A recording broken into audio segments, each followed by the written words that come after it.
Hey guys, and welcome back. Today we are continuing lesson 2 by talking about the electromagnetic spectrum.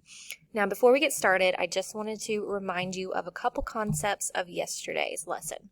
So yesterday we talked about the Bohr model and how those electrons fill those energy shells around our nucleus. So remember, the electrons exist in the electron clouds in those energy levels. So the first one gets 2 electrons, the second one gets 8, etc., etc. And we also know those electrons have more energy as they move into those outer shells. Now, the last two things we talked about yesterday were absorption and emission. So electrons can absorb energy and they can move to higher energy levels. So they can move up those rings. However, they can't stay there forever, so they eventually come back to their original energy ring. When that happens, they emit light, or in the form of either ultraviolet, infrared, or visible light. And that is where our electromagnetic spectrum comes into play. So electrons can absorb energy and move up, and then when they move back down, they emit energy. So absorption to move up, emitting energy as energy is released. Okay, so with that being said, let's go ahead and jump into our electromagnetic spectrum.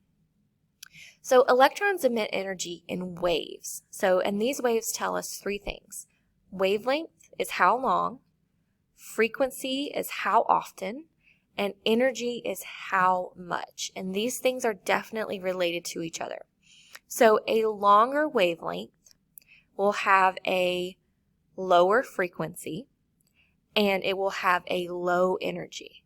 So L, and L, long wavelength, low energy, low frequency. Okay. A short wavelength will have a higher frequency and therefore a higher energy. So the shorter the wavelength, the more energy it has. And if we take a look at this, here's our longer wavelength, okay? It's going to have a lower frequency, so like these waves are passing through at a lower rate and therefore a lower energy. And then that shorter wavelength is going to have a higher frequency and a higher energy as it passes through.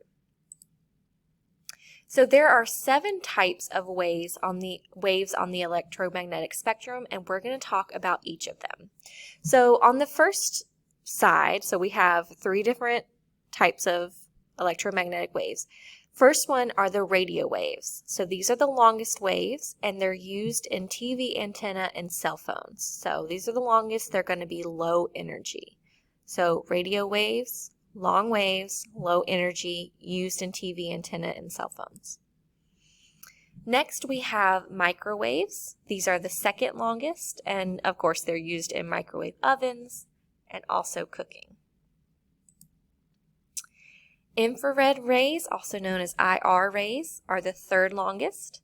They're used in electrical heaters, remote controls, and thermal cameras, like thermal imaging cameras, night vision goggles.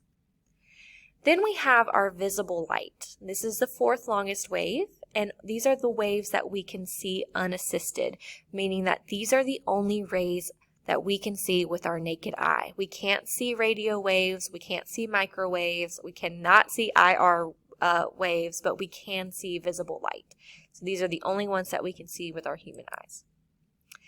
Our visible light is seen in color, and each color has a unique wavelength. So from longest to shortest, we have red, orange, yellow, green, blue, and violet.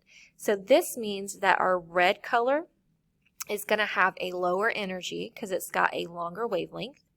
And then our violet color, when we get to the blue, purple end of the spectrum, these are going to have higher energy because they have a shorter wavelength. Then we have UV light. This is the 3rd shortest waves. This is used in vitamin D production and sterilization. Sterilization because if you blast a pathogen or bacterium with UV light, it'll scramble its DNA. So the energy is very high and it will hurt your DNA. Think about the radiation poisoning we talked about when we did nuclear decay. It'll scramble your DNA and it can kill those pathogens. For us, our skin We absorb UV radiation. That's why it's important to wear sunscreen in the summertime, because it can damage your skin cells. But sunscreen helps protect us from that. We do need some UV light because it helps us produce vitamin D, but too much of it can give us skin cancer. X-rays are our second shortest waves. They're used in X-rays and radiation therapy, so that's how we see inside to our bones. These are very high energy. Again, repeated exposure to X-rays can cause cancer. And then finally, we have our gamma rays, which we've already talked about in gamma radiation. These are our shortest waves, and they are used in radioactive resources. And I'm just now realizing that I don't even have a picture of the entire spectrum on here, so I'm just going to go to Google really quick and bring it up so you guys can see the position of those different waves. All right, so here's our electromagnetic spectrum. I'll copy this image and I'll insert it in here for us so we can see it a little bit better.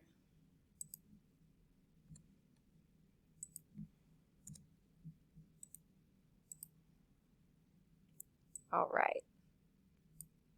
So here are our electromagnetic spectrum. It's cut off a little bit, but we'll make do. So this just shows us the different waves that we just talked about. So there are 7 of them. Remember, starting on our lower energy spectrum and then going up to our higher energy spectrum. And this is a good depiction because it shows us the wavelengths, right? So it shows us as these long wavelengths, low energy, start to move to the shorter wavelengths and those higher energy. Now when you're getting over here into like your UV, your X-ray, your gamma rays, these waves are passing through very quickly, okay? This is how they're getting that energy, right? They're passing through. It's a very short frequency. Multiple waves are passing through in a shorter amount of time, and that's how, as it passes through your cells, it can cause damage, okay? The radio waves, we have radio waves passing through us all the time, but they're so low frequency and low energy, they don't hurt us, okay? So the more damage is done when we're getting to the higher end of the spectrum, okay? And remember, this visible light spectrum, this is what we can see. Everything to the left and to the right of us, that's invisible. We can't see microwaves, we can't see UV rays. We can only see what's in the visible light spectrum, okay? All right, so our electrons are in an excited state when they are in a shell above their normal shell, okay? So we say that an electron is excited if it has absorbed energy.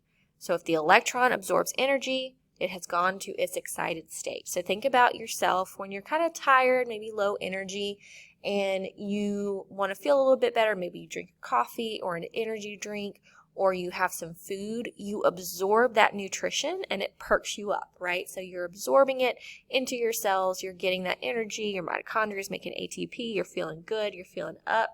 Think of that as absorption. So the electrons are absorbing energy and they're moving to an energy shell that's above where they normally are. And then eventually they will move back to their ground state. That's when they emit energy, when they move to their original energy shell. So let's say they bump up, maybe they're in energy shell 1 and they bump up to energy shell 3. Well, when they come back down, that energy that they absorbed will be kicked off again. So that energy that's emitted will be emitted off of the atom, and then the electron will come back down into its normal state. This is when, if it's kicking off something energy in the visible light spectrum, we would be able to see it. Okay. Now we can use a Bohr model of hydrogen to help us determine if the atom is going to kick off energy in the UV spectrum, in the IR spectrum, or in the visible light spectrum. So we can use the Bohr model of hydrogen to help us do that. So what this model basically does, it shows us the electron movement, and it will help us determine what kind of light is being emitted as these electrons are moving back to their ground state. And it will let us determine the color that's being emitted if it's in the visible spectrum. Okay? So here's how we used one of these. This is the Bohr model for hydrogen, and I'm also going to show you a Balmer spectrum as well that will help. So for this one, steps to using our Bohr model, we're going to identify which energy level we need to start at. Okay, so you'll be told what energy level you start at. So 1, 2, 3, 4, 5, or 6. Then you have to identify the energy level that you end at. So where you start and where you end up. Then from there, you'll just follow the line down to figure out, oh, well, this is actually a bigger picture, so that's good. Then you'll just follow the line down to figure out what spectrum or what type of light is emitted. So for example, let's say we have an electron that moves from N4 to N1. So that's a problem I could give you. An electron moves from N4, so the fourth energy ring, to the first energy ring. What we would do is we would find the position where the electron is on N4. So I'm going to follow it down here. So here it is at N4. And then we're going to figure out the actual wavelength that's associated from going from N4 to N1. Okay, this line shows us that the electron is going from N4 to N1. So that's how it's moving. So from N4 to N1. This is our electron. So we would follow our electron down, or our line down. It's 97 nanometers. This is what it would be. And then it falls into the UV spectrum. So if a question says what type of light is kicked off when an electron goes from N4 to N1, the answer would be the UV spectrum. Now let's do another one. Let's say an electron goes from, let's say, N3 to N2. Okay, so we're going to go from N3 to N2. So the first thing we have to do is find our electron on N3. Here's one, but this one goes from N3 to N1. So I don't want that one because I want to know N3 to N2. So let's go here. Oh, here's another one on N3. Is this the one I want? So we go from N3 to N2. This is it, okay? This is N3 to N2. So I would follow it down. It's 656, I think. It's a little bit blurry. But I can tell that this falls in the visible light spectrum, so we would be able to see this. So if an element had an electron that went from the third energy level to the second, we would be able to see it with our naked eye. We would be able to see the color. So that is the visible light spectrum. Okay? Another way to do this is with a Balmer light series, and this is actually what you guys are going to be working with in your independent practice today.